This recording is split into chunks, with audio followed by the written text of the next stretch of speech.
As you are aware, health is majorly a devolved function. Health matters happen at the county level.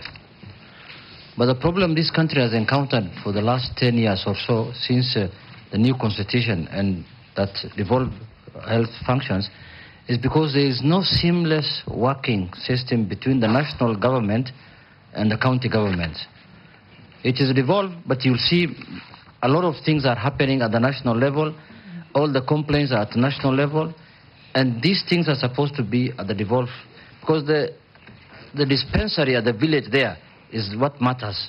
So how do you intend to make sure that health is really devolved and resources are taken to devolved units so that people can get the services at in the road there, I mean at the village there? And my last question is, you can see health, the number of medical students also are increasing. And the number is becoming big. There are more health workers that are being trained, even as doctors. But the institutions that are training them now are becoming deplorable, in very bad state. Do you think that will compromise the quality of healthcare or the quality of services Kenyans get? Thank you very much. You may proceed to answer.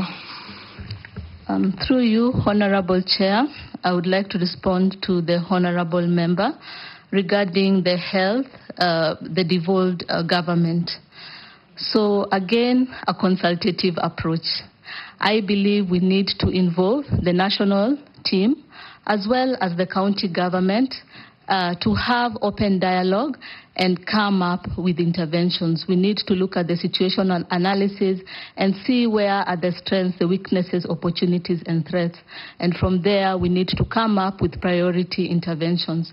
So I'm coming out of the government, but I believe having open dialogue, having consultations, and coming up to ensure we understand where the national team stops and where does the county begin. Another thing that will ensure seamless flow of information and also to ensure monitoring from national level, county level, down to facility level is the health information system, a digital platform, so that the reporting system is picked up and goes to the national level and also trickles down to the facility, as well as tracking and monitoring of infectious diseases, quality of services, and also addressing the matters of corruption. So again, it will be critical for us to embrace the digital platform in this case. Regarding the medical students, what I would say is the health workforce is a critical pillar in health systems. All our health workers are important. The doctors, the nurses, lab technicians, physiotherapists, nutritionists, among other cadres. And let's not forget the morticians and the cleaners who are frequently forgotten. And I think it's critical to say that during COVID-19, we saw that these cadres were actually disproportionately affected by COVID-19 and even other infections like tuberculosis and Ebola. And so we need to strengthen our health workforce.